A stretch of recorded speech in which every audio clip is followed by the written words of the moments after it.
नमस्कार दोस्तों, स्वागत है आपके अपने यूट्यूब चैनल स्टडी पॉइंट 11 में। दोस्तों, बिहार पीसीएस प्रारंभिक परीक्षा टेस्ट नंबर 11 आज है। इससे पहले मैंने 10 टेस्ट को करा दिया है। अगर आपने नहीं देखा है तो प्लेलिस्ट बना हुआ है चैनल में, जाकर आप वहां से देख सकते हैं।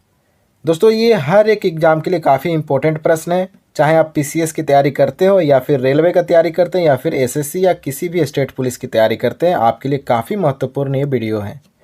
और दोस्तों, मेरा एक रिक्वेस्ट है कि आप लोग साथ में पेन और कॉपी लेकर ही बैठें, क्योंकि जो भी इम्पोर्टेंट प्रश्न आपको दिखते हैं या फिर जो प्रश्न आपको नहीं याद है उस प्रश्न को आप कॉपी पे नोट कर लीजिएगा, तो आगे चलकर आप क्विक रिवीजन कर सकते हैं सारे प्रश्नों का।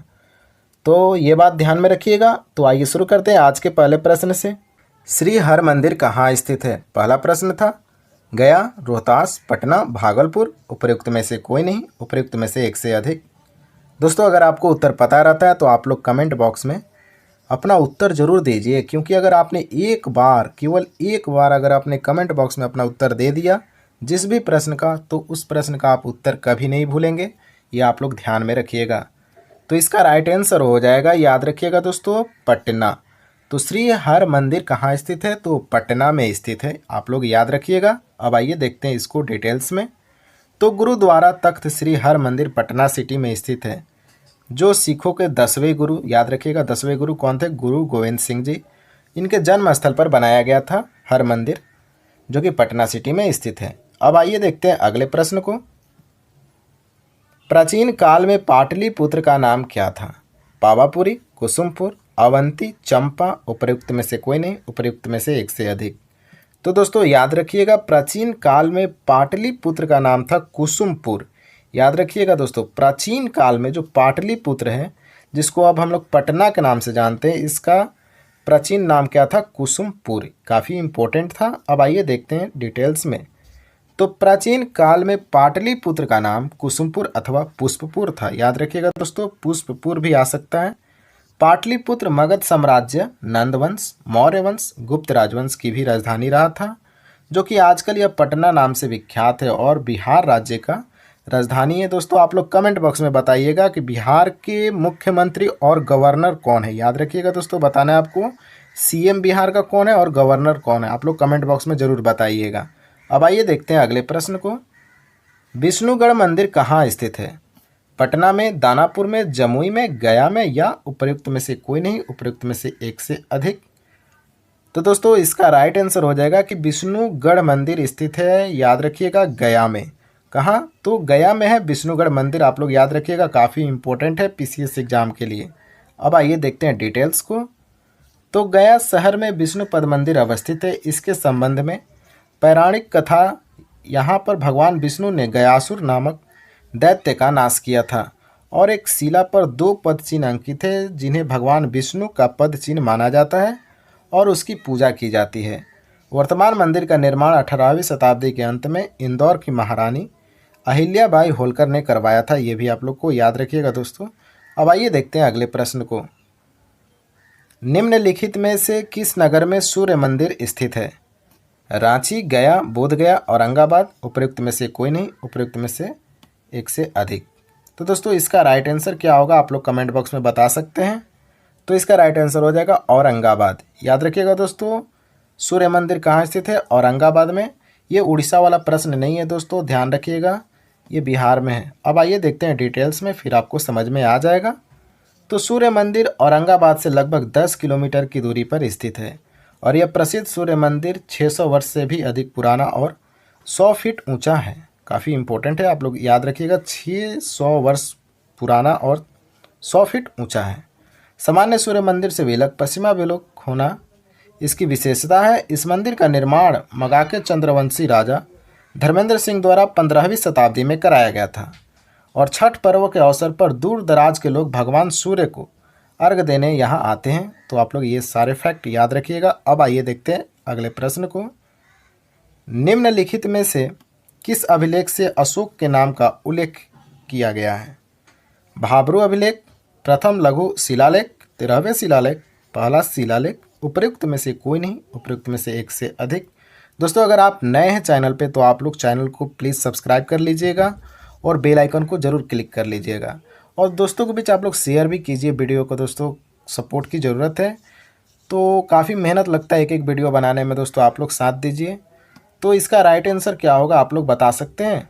तो इसका राइट आंसर होगा प्रथम लघु शिलालेख। याद रखिएगा दोस्तों, प्रथम लघु शिलालेख में अशोक के नाम का उल्लेख किया गया था। अब आइए देखते हैं इसको डिटेल्स में। अशोक के नाम का उल्लेख केवल प्रथम लघु शिलालेख में किया गया है। उल्लेखनीय यह है कि मांस की गुर्जर एवं उद्गोलम के लेखों में भी अशोक का व्यक्तिगत नाम मिलता है। अब आइए देख लेते हैं अगले प्रश्न को। दोस्तों हर एक प्रश्न को हम लोग डिटेल्स के साथ भी देख रहे हैं, तो आप लोग ध्यान रखिएगा, काफ़ी इम्पोर्टेंट वीडियो है। तो चंपा किस महाजनपद की राजधानी थी, ये प्रश्न आपसे पूछा गया है। ऑप्शन है मगध, कौशल, वत्स, अंग, उपर्युक्त में से कोई नहीं, उपर्युक्त में से एक से अधिक।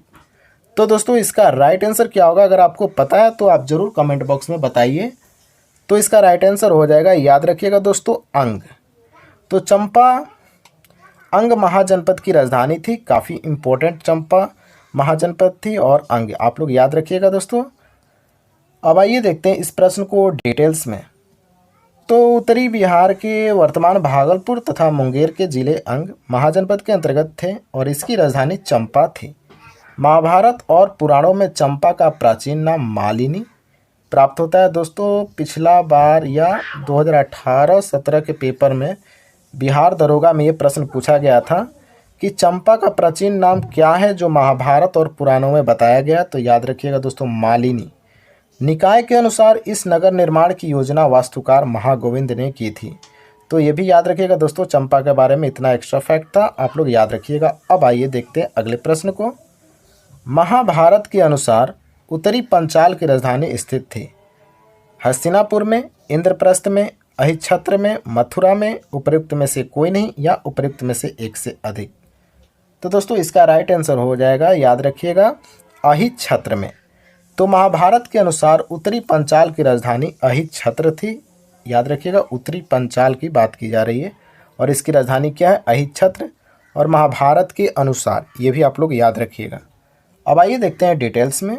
तो उत्तरी पंचाल की राजधानी अहिच्छत्र थी तथा दक्षिणी पंचाल की बात करें तो इसकी राजधानी कामपिल्य थी। दोनों आपको याद रखना है कि उत्तरी पंचाल की राजधानी अहिच्छत्र और दक्षिणी पंचाल की राजधानी कामपिल्य थी।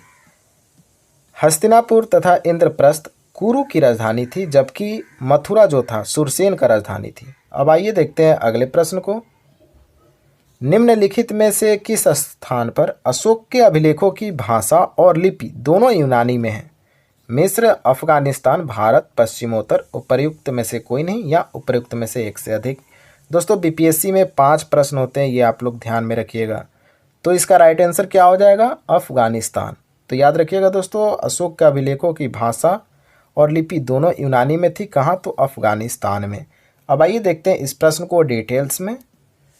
तो अशोक के अभिलेखों की भाषा और लिपि क्रमशः आरामाइक और यूनानी दोनों में है। उल्लेखनीय है कि यह अभिलेख भारत में ब्राह्मी लिपि में लिखी थी, किंतु पश्चिमोत्तर भाग में यह खरोष्टी और आरामाइक लिपियों में भी है। अब आइए देखते हैं अगले प्रश्न को।